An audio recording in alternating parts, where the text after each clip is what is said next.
what will be your criteria for determining that a public comment at Board of Supervisors meetings warrants more attention, feedback, or action? Well, anyone is invited to come down and speak at public comment period.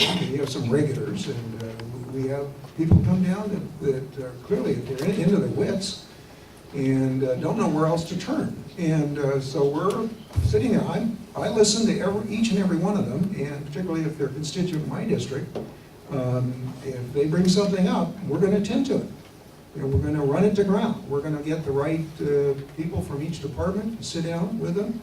And it's once in a while, but there are important things that come up from people just walking in during public comment periods. So it is kind of a weird tradition, I think, and it's a good one to recognize. It's required by law, clearly, but it would be something that we should do anyway, even if it's not required, to have a period at any meeting where anyone can get up and talk on something that's not on the agenda. Now, we can't act on it because it hasn't been agendized, but to me, that's part of what American democracy is all about. You can go to the top. You can speak directly to any elected leader and have a chance to do that. You don't have to email, you don't have to phone, you don't have to write a letter. You can come down and speak. And we've had some folks come down that are hearing impaired, that are blind, that are very elderly,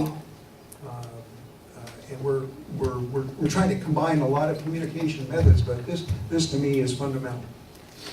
Mr. Jeffries. Yeah, it's important to remember that government is supposed to work for the people, not the other way around. And so when taxpayers and residents and voters come to address their elected officials, it's our job, it's their job to listen and act on those concerns and attempt to verify if they're valid or not. If they've come to a public comment period at a meeting, there's something probably that's not worked properly for them up to that point. If they've made phone calls, their phone calls should be returned. If they've written letters, their letters should be returned. They shouldn't have to come in to a public meeting, probably take time off from work, and basically, share their concerns. In my book, you are welcome to, encouraged to come to public meetings.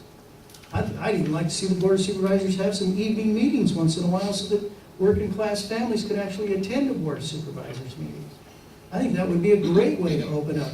You don't have to do it at every meeting, but at least maybe once a month have a meeting at night so that working families can actually show up for a Board of Supervisors meeting and share their concerns. So public comments, they're great, they're part of our democracy, and I support every effort to have more communications.